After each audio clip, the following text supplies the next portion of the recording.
This episode is brought to you by Personal Capital. Don't forget to sign up for your free account with Personal Capital right now. With Personal Capital, you'll finally be able to see all your accounts in one place and get a clear view of everything you own. Again, to sign up for free, you have to use personalcapital.com/smartpeople. That's personalcapital.com/smartpeople. Personal Capital, less fees, more G's. A podcast where we talk to smart people, but not necessarily done by smart people. That is an awesome question. This one goes down probably on one of my top 5. Hey, I like nutrition. I like to eat food. This is the coolest thing ever. We're going to do this forever. I wish I paid more attention in that class. You know, I'm going to be honest, I don't understand that. As a man, I don't get it. Welcome to smartpeoplepodcast.com. Hey out there, welcome to Smart People Podcast, conversations that satisfy your curious mind. I'm Chris Stemp. I'm John Rojas, and I almost thought you were going to forget to say that. No, I'm bringing it in. That's our tagline, and I love it going forward, so we're using that. The coolest thing is, today's episode is a perfect example, right? So we take a complex issue such as your personal finances, which are just, you know as well as I do, they're crazy. Are you retiring? Do you have to worry about Social Security? Are you putting your kid through college? Are you buying a house? The medical expenses. There's so much stuff. Or maybe you just got an audit letter from the IRS saying that you owe them $1 bajillion. Actually, yeah, that happened to both of us. I think it happened to both of us. So what we do is we take this and we say, who out there knows perhaps the most on this? And I think we hit a home run with our episode this week. This week we interview Carrie Schwab-Pomerantz. If that name rings a bell, it's because Carrie is the daughter of Charles Schwab, and she is the president of the Charles Schwab Foundation, a private nonprofit organization funded by the Charles Schwab Corporation. She is also a senior vice president at Charles Schwab. She's written a number of books, both on her own and with her father. She knows everything about finance.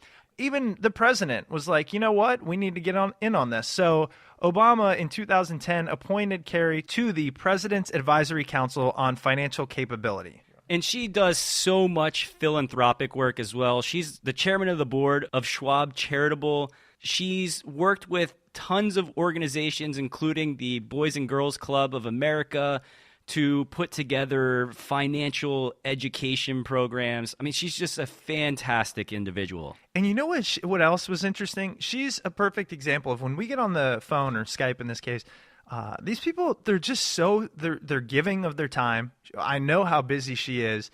They're normal people. We connect and we learn something. And it's just, man, I'm so thankful for our guests. I'm thankful for you guys listening and providing us with this platform. Yeah, if you guys didn't listen, we really wouldn't have a reason to do this podcast, and then we probably wouldn't get to talk to these cool people. So thank you guys so much for listening to the show.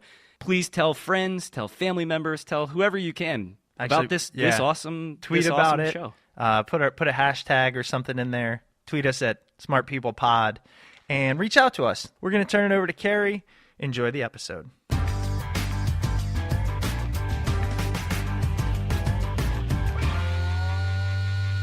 Carrie, thank you so much for being on the show. Really appreciate it. Know you're busy. Actually, I saw a YouTube video where you said people often ask you, how do you deal with work-life balance? And your answer, I loved it. It was so honest. You said, sometimes I just don't.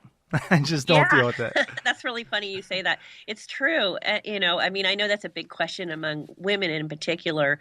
And I really believe that it's really hard to balance. At work, sometimes you think, they look at you and you're like, oh, you're a career mom. And then when I'm at my home with my friends, they think, oh, you're a career professional, right? And you're trying to walk both lines. And I think it has to ebb and flow. Mm-hmm. Parents in particular, you're going to maybe have more focus around your work at periods of time or more focus with your kids. So anyway, it's a balancing act. And I didn't think about this question prior to, but it came to me because John and I, we consider ourselves entrepreneurs. We work on a ton of different projects. And I know with all the things going on, you probably must feel the same way. You're interested in so many things. How do you determine what you're going to work on when? Or for the people out there that have all of these interests, switching between, wearing different hats, have you come up with any tips over your lifetime? Gosh, it's so funny. The feedback I always get at the office is, Carrie, you've got to be more focused. You can't do everything. And just like you guys, I want to do everything. And there's so many interesting things out there. But I think the trick really, in particular around my life professionally, and to be honest with you, my professional life filters into my personal. And that is sort of have a bigger vision for yourself, about what you want and what you want to achieve and the impact that you want to have. And, for me, my mission and purpose has been always to help people to obtain financial security, from the rich to the poor. And so that's kind of my shining star. Is my work supporting that? Is my life supporting that? My nonprofit work, which is kind of, again, straddles work and personal, but is it all filtering into something bigger? That's a fantastic point. Now, do you try to pass that mindset along in your businesses, in your foundation? Do you try to remind people at the end of the day, we have this, if you want to call it a mission or a vision, and as long as we are working towards that, we'll be making progress? I have Christine, who has been working with me for many years, nodding her head up and down. And absolutely, especially with my group, I oversee all the sort of community outreach and consumer education for Schwab. And we all are equally passionate about helping Americans become financially fit. And that's really what I think brings my team and I into the office every day. And I was just talking to another colleague recently, and she's feeling a little bit tired. And actually, let me back it up. I remember there was a period of time when I was feeling I'll say a little low, in other words, not energetic, not driven. And that was unusual for me. And a coach said to me, Carrie, that's because your vision isn't big enough. And we started talking about who I was and what I wanted to achieve. And all of a sudden, I got really excited. I sort of had this renewed energy. That's what drives people, I think, to success. And that's what I've tried to impart on my team, on my staff and others around me. I love that. I really love that advice, just because I think it plays into so many different things. If you keep the bigger vision, because we can get caught up in the weeds. I work for a very small nonprofit, and I have to execute on things every day. But at the end, if I step back, or if I go to a conference and somebody says, what do you do and when did you start? And I look back on how far we've come, you get this sense of fulfillment that I think not only brings you happiness, but it brings you purpose. That is sometimes harder when you're day to day. Just we know we got to read emails and respond and do all that stuff. I think it's really important to take time, like you said, periodically sort of take some quiet time for thought around that vision and kind of taking a step back and thinking, okay, on all these things that I am doing, on execution, is it for the right purpose? Is it the right things I should be doing? And that, again, helps you prioritize and, throw some things out and maybe add some things in. That's perfect. Your name, just everything you do is I think finance, right? It's the Schwab name. I think about finance. Has finance always been in your blood? Did you kind of know, from a young age, I'm going to get into this. This is something I'm passionate about, teaching people about it, helping people through understanding finance? So I remember as a young kid, and people, you would say, oh, what does your dad do? What does your dad do? Mm-hmm. And I used to say a stockbroker. Stockbroker. And I didn't really know what that meant when I was a little kid. That's funny. And, but I have to tell you, I started working for Schwab when I was 16. Wow. This is going to age me a little bit. It was that my dad had just started the company. It had been about a year old or so. And this is the old days when the trading room, there was like one room and a big round table and people around it with their rotary phones. And then we had Henrietta in the corner, the switchboard operator, switching in our client calls. That was in the 70s. And so I always say I worked back in the dinosaur days of investing. But that was really my first entry into investing. And I have to tell you, I always tell people that Schwab as a company, in those days, we were talking about, 15 people or so? I mean, they really became a family to me, literally, and figuratively, this company. Now, we've got 14,000 employees, but it is home for me. And kind of going back to, was it always in my blood? What always was in my blood was righting the wrongs. And, I'm very passionate. I was very passionate about women and equality. And I've taken that into my work as well. But without really knowing it, I realized I was very similar to my dad. My dad built Schwab and this whole idea of democratizing investing. And, he would read the papers and be angry about people being taken advantage of, and the conflicts of interest in our industry. And that's what drove him to build this business. And I think while he didn't sit me down and say, okay, Carrie, there's conflict in this industry and this is what we need to do, it was somehow it passed on to me. I got the gene. And while my dad has tried to open up and democratize for all people, I have been a little bit more focused on, I'll call it the underserved people. And I don't mean necessarily poor. I mean people that haven't been as well served by our industry. I did a lot of work around women investors. I've done a lot of work around disadvantaged women, young kids and families and raising the next generation, and also mass consumers. So you could say that definitely I inherited this gene and drive to help Americans and more Americans achieve financial security. And speaking of helping kids learn about finance, you have a huge impact with the Boys and Girls Club of America and helping develop curriculum for around financial education. Can you talk a little bit about that? Because just recently I was reading an article talking about, I don't remember which state it is, but they're trying to pass legislation to make sure that middle school and high schoolers are being taught basic finance, like especially finance for the home. And I think this is a great thing. And obviously you've been doing this for years now through your foundation. Can you talk a little bit about what you've done in regards to that? Yeah, it was about 10 years ago, actually, maybe 11 years ago, that we partnered with the Boys and Girls Club and created a national financial education program for teens ages 13 to 18 years old. And to give you a little bit of background, when I took over the foundation about 12 years ago, we didn't really have a focus as a corporation. And I wanted to bring to the table something that we at Schwab were collectively passionate about. And again, because of my dad, we're very passionate about helping investors help themselves. Again, giving people more financial opportunities. And so I refocused the foundation around financial literacy, knowing that, we could bring that financial acumen to the table. And then to execute on that, we partnered with Boys and Girls Club because they're the largest youth agency in the United States, serving 4 million kids in 4,000 clubs around America. And they have over 100-year history of engaging kids and kind of giving them the skills and the confidence to be productive citizens. So we combined, that their distribution channel and their knowledge on kids with our financial knowledge. We knew we could have a winning formula. And so the program has been in existence for 10 years. We've had over 500,000 kids go through the program. We've done several evaluations over the years to making sure that we really are making change for these kids. And I have to tell you, it's 500,000 kids those are numbers, but I meet these kids and they're, we know from our studies that they're changing behaviors. They're saving more. They have more confidence. They're really excited. Like, oh my God, I'm saving for my summer job. I've saved $3,000. And guess what?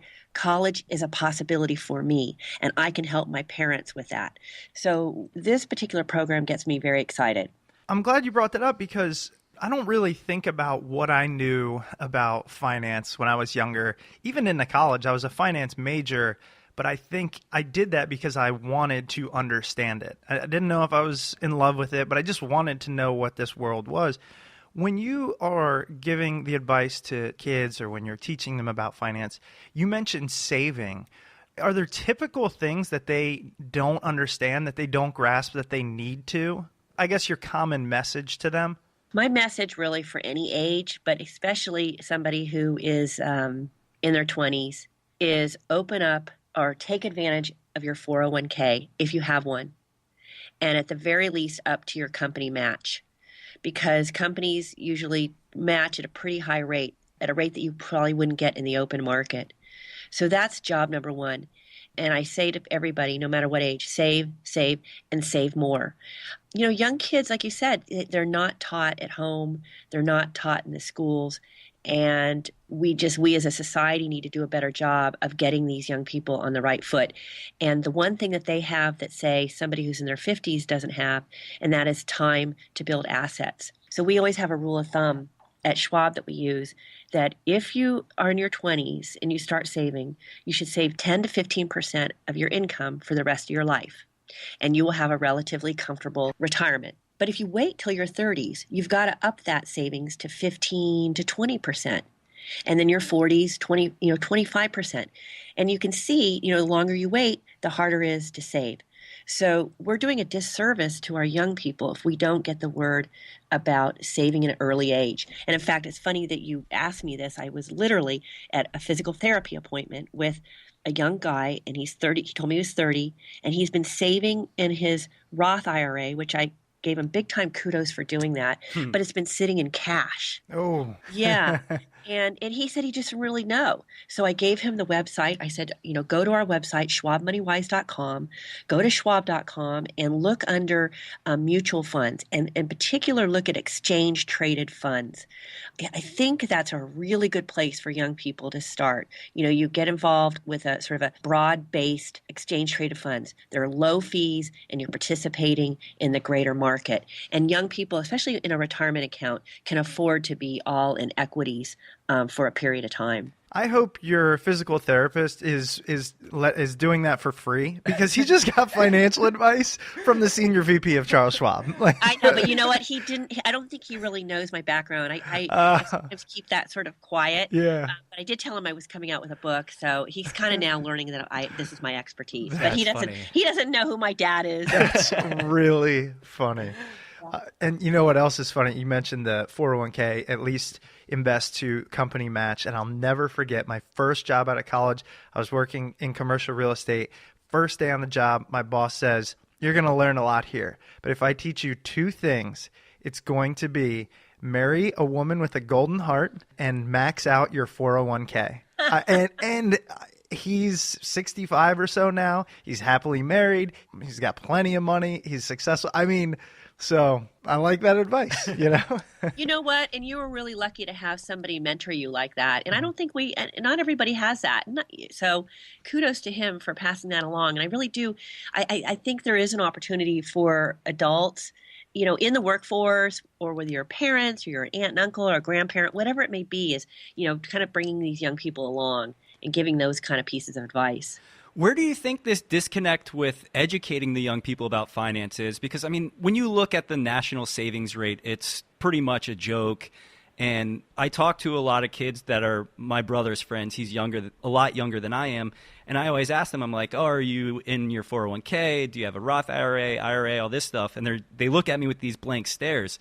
Why do you think it is that we really haven't taken the initiative to educate these kids on like a grander scale, like outside of you doing it with the Boys and Girls Club? Why isn't it taught at elementary school and middle school and high school? This week, we welcome a new sponsor to the show, Personal Capital. Banking accounts, checking accounts, savings accounts, stocks, 401ks, IRAs, all on different sites with different usernames and passwords. Today, I want to share with you a free and secure tool called Personal Capital that solves that very problem. Additionally, you probably pay someone to manage these accounts, and you're probably paying too much. Personal Capital brings all these accounts and assets onto one single screen on your computer, phone, or tablet with real-time and intuitive graphs. It shows how much you're overpaying in fees and how you can reduce those fees. You also get tailored advice on optimizing your investment. So why wait? Signing up takes just a minute, and it'll pay big dividends. Personal Capital gives you total clarity and transparency to make better investment decisions right away. Sign up today. To set up your free account, go to personalcapital.com/smartpeople. Personal Capital is free and the smart way to grow your money. To get a free account and help support the show, just go to personalcapital.com/smartpeople. This episode is also brought to you by Squarespace, the all-in-one platform that makes it fast and easy to create your own professional website or online portfolio. For a free trial and 10% off, go to squarespace.com and use offer code EXPERT. Squarespace has been a sponsor for a while, and we've heard from a number of listeners who've used Squarespace and built amazing websites. It really is easy, guys. Everything is drag and drop. You can use drag and drop to add content from your desktop and even rearrange elements of content within a page. They have 24/7 support, so if you run into a snag, you can contact them via live chat. How awesome is that? And they just introduced Squarespace logo. Guys, your logo is really important to your business or brand. So in addition to building your website, you can now build your own logo for your site, business cards, shirts, posters, mugs, whatever you want. So start a trial with no credit card required and start building your website. When you decide to sign up for Squarespace, please make sure to use the offer code EXPERT to get 10% off and to support Smart People Podcast. That's offer code EXPERT, EXPERT. Squarespace, everything you need to create an exceptional website. Well, let me just share, the reason we went with the Boys and Girls Club is because we didn't have to deal with the bureaucracy of schools.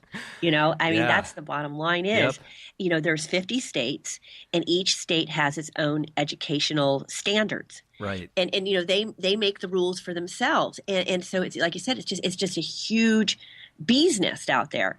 And so kind of answering your question is sort of why, I think there's a lot of reasons. First of all, unfortunately, our educational system in this country has some struggles, right? If we compare ourselves to other nations, our literacy, our reading, writing, and math is terrible. And so part of me thinks, if we can't get that right, how are we going to get people to manage money right? But putting that aside, let's just say we can get that right. I think the other thing is that teachers don't know how to teach personal finance because they don't necessarily have the financial acumen themselves. So we need, and there are programs out there teaching teachers, about personal finance. And there's a lot of teachers out there through my work on the President's Advisory Council that I've, learned and met that really feel passionate about this. And they're coming at 7:30 in the morning and teaching these kids, again, the basics. So there are some heroes out there that are making it happen. But, I have to tell you, I wish that we could come up with a financial literacy common core standard. I don't know if you know, they've got now a common core standard, or 48 states voted on a common core standard. Can't remember, it's like English, reading and math. And so my vote would be, let's get one on financial literacy. That makes a lot of sense. I'm actually really glad you mentioned the Advisory Council. For those that don't know, you were appointed by President Obama to the President's Advisory Council on Financial Capability, which is incredible. Could you talk a little bit about what that is and what you do for that council? Yeah, so it was a 2-year appointment. The council was only in existence for 2 years. I think President Obama is hoping to re-energize it at some point. But there were about 20 of us, maybe 15, 20 of us on it, from nonprofits, for-profit, also some regulatory agencies like FINRA. And we were looking at how we bring financial literacy to all sorts of different populations, to the working poor, to the masses, to youth. We were also looking at research. Right now there is not a common vernacular around what is financial literacy. What is it that every American needs to understand and learn? So there was a lot of conversation around that. I personally was chair of the partnership committee. And I was really excited about that because it was all about bringing different sectors of society, nonprofit, communities, government, and for-profit together to work together to create more financial literacy around the country. And there was 2 areas that I focused on with my committee.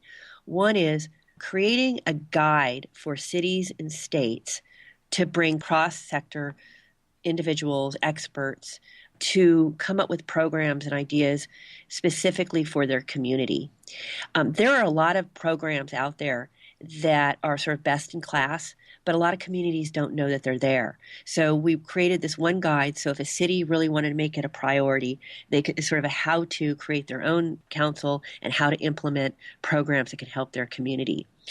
I also worked on workplace financial education. That's also another area that I'm very excited by.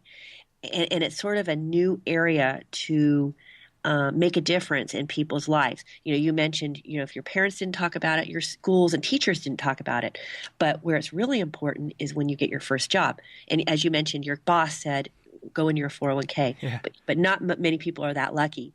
So how do we get employers to teach their employees beyond just the 401k? I mean, they need to do a better job about saving in it and investing in it, but also beyond, about debt management, having insurance, estate planning, having an emergency fund. So how do we get employers to take more action? And what we found from our work and from studies is that those employees who are not worried about their finances, which of course last 5 years was very prevalent, but those people who feel secure are going to be much more productive as an employee than someone who's worried. That's a very interesting finding. And a lot of the things that you kind of just talked about, I know you cover in your new book, The Charles Schwab Guide to Finances After 50.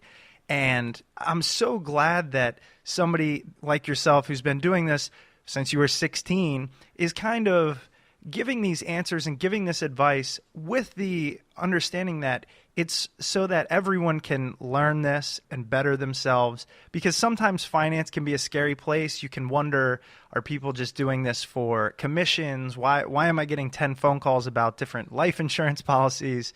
And so I think it's this information overloaded place, and we need experts such as yourself giving us this advice. Going back to the book, like you said, working in this industry for 30 years or more, and a couple things I've learned. One is that the lack of financial literacy in this country cuts across Americans from all walks of life. It's blind to gender, to socioeconomic status, race. It affects everyone. The second is, and in particular over these 30 years, and in particular over the last, 5-10 years, that the financial system has gotten extremely complex, even for those of us who have been in the business. I personally have a financial advisor, Liz Ann Saunders, who's our chief investment officer, has one. It is complicated, and I think we really need to encourage people to first and foremost get a foundation of knowledge, because that's how you're going to have better incomes, but also seek help, whether it's a book, whether it's online, whether it's seeking, a professional. And to go back to creating accessibility, I wrote this book in such a way that people could dip in and out of different situations that they are confronting in their lives, so that you don't feel like you have to read the book cover to cover. Because I know when I read a business book, I read 2 chapters and I get bored and put it down. And so this is, in a sense, like it's written very simply, and like I said, it's put in pieces so that you can just go in and read the 5 pages that are relevant to you at that particular time. And there are so many things that will hit us at different stages in our life. So, for example, one that is, I know we don't have too much more time, but the 2 things I'd like to talk about that are prevalent and always in the news is how to afford college and what do we do about Social Security. So I guess the first thing being, what is your advice towards parents or, young adults that are trying to figure out a way to pay for college? Yeah.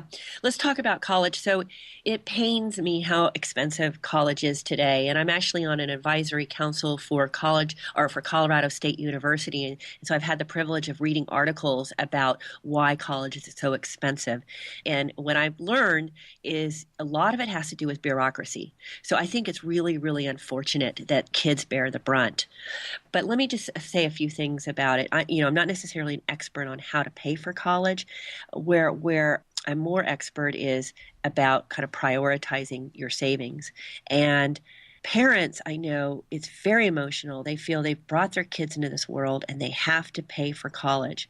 They can't put all these loans on their youngsters. And I say this, and it goes against the grain, but a parent has to put themselves first when it comes to retirement. Mm-hmm. And the reason I say that is because you can't get a scholarship or you can't get a loan for your retirement.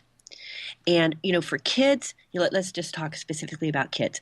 There are a lot of options out there. Are they the perfect option if you don't have the means? I mean, not necessarily, but there are options. There is, like you said, scholarships, loans, grants, financial aid. There's living at home, or, for a year. And I know college is so much about the experience, but even a year could make a big difference. Working part-time could make a big difference, or even going to a community college for a year. There are options. Also, I was just my youngest daughter is going as a junior, and so we went to college night, and I was very interested when the college counselor said, for those parents who are where money is an issue, consider having your child go to a school that's not quite as hard to get into, sort of the next tier, because you're more likely to get a merit scholarship from those schools. So that's another consideration as well. And I'm telling you, I have a lot of friends, even family members, not on the Schwab side, but that have gotten scholarships. Their kids have gotten scholarships, and they're middle to upper middle class income families. So I think there's a lot of options out there for young people, but I would think twice about taking on whatever $200,000 of debt or whatever it is. Really look at other ways to pay for it. I think your advice about parents have to put themselves first is, I haven't heard it spelled out like that, but it's such a good piece of advice, especially because, like you said, for retirement, there's not really, once you're there, you could be stuck. Whereas if you're younger, you have an entire lifetime to, work harder, try to make more money, save, whatever it might be, go get an education, get a loan, get a scholarship. So I appreciate that. I think that's something that it's good that a lot of people hear that. And the second thing I just wanted to touch on was Social Security, and kind of get your take on how reliant can we be on that? Both people, I know your book kind of says it's for people after 50, but really it's for everyone. It's common advice. So that being a hot topic these days. I mean, I'm not on the in terms of where is it going, but I feel pretty confident that Congress will figure out a way to make it all work, and that it's not going to go away. I don't think parents who are running, the show on Capitol Hill are going to leave our next generation behind. But having said that, I think what a lot of people don't realize is Social Security is actually a decent amount of money, but it only pays for a small portion of people's income, what they're used to. I think the average Social Security check in this country will provide about $15,000 a year. And so it's still so important for individuals to save beyond that, because $15,000 a year is poverty, is being in poverty. And that is a big concern of mine, that you've got all these baby boomers who are not saving, and all they're going to have left is their Social Security. So, when we talk about there not being a middle income today, or about the issues of poverty today, it's going to be worse if we don't get these baby boomers saving. Now, in terms of Social Security, what people don't really realize, there are some strategies to maximize your monthly benefit. For instance, I think it's 3/4 of individuals take out Social Security at age 62. That's considered early retirement. And by taking it out that early, you are automatically reducing your monthly benefit 25% than had you waited until you were 66, 67, depending on when you were born. And if you wait till you're 70 years old, you even get more, your monthly income even increases more. So taking out 62 versus 70 could mean like a 70% difference in your monthly check. Wow. Pretty big. And then for working couples, there's also some strategies that you can do to maximize it. And it's probably a little complicated to talk about it, but let me just give you a sort of the gist. You can have like the lower income spouse may potentially take out their Social Security at 62. Again, they will have locked in a lower benefit, but do that so that then their higher working spouse can wait until they're 70, and then you can get the bigger check. And also that spouse that's waiting till they're 70 can get their spousal Social Security, which is 50% of the other spouse's Social Security benefit. Wow. That is complicated. It but is, yeah. The point is that there are strategies, and people should go to SSA.gov. And that just kind of proves your point, is there's things out there, small things, sometimes large things, obviously, that people can do to greatly affect their financial freedom. And, we appreciate, like you said, giving us the ability to learn these things. Your newest book is fantastic. The Charles Schwab Guide to Finances After 50, answers to your most important money questions. Is there anywhere else that, I know you just said, SSA.gov, but maybe places that you write or leave messages for people, other resources for our listeners to go check out that you might be able to provide? I would go to definitely schwab.com/book. Okay. And you can get a preview of some of the chapters of the book, and you can follow me on my book tour, and we'll be putting more advice up there. Also, Schwab Money Wise is a great resource for anybody trying to learn sort of the basics of personal finance. In fact, I told my physical therapist to do that today. And, there's no sales or trying to pitch a product. It's just pure education around, savings, budgeting, investing, taxes, and it's got tools and calculators for people to peruse. That's fantastic. We'll be sure to link to all of those directly on our site, with your post. Carrie, thank you so much for being on the show. I know you're incredibly busy. I don't know how you fit it all in, and now you have a book tour, but I fit it in just like you guys. Yeah, that's true. I guess everybody's doing their thing, but thank you so much. I really, really appreciate it. Absolutely. Nice meeting you both. Take care. All right, you too. Do the same. Bye. Bye-bye. Welcome back, guys. I hope you enjoyed that episode with Carrie. She writes a fantastic column on Charles Schwab called Ask Carrie. You really do need to check that out. All kinds of questions that could come up with family financial situations and the like.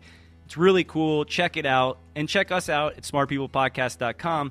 And so Chris doesn't plug it in this episode, I'm going to tell you, check out his website, chrisstemp.com. He's got an awesome podcast coming out in a couple of weeks called Thrive. Actually, it might be coming out right now. I'm working on I'm trying to get it out stat. So, yeah. Breaking news on Smart People Podcast. Yeah, if you feel like you like this kind of interview style, I'm carrying that same thing over, but we're really honing the message to be mostly about career choices and your passions, and really kind of living that life that you want and thriving. So chrisstemp.com, sign up for the newsletter so I can let you know when the podcast launches. And I can say it's going to be a great podcast. I've actually produced the shows for Chris, so I'm sitting in listening to the conversations as they're happening.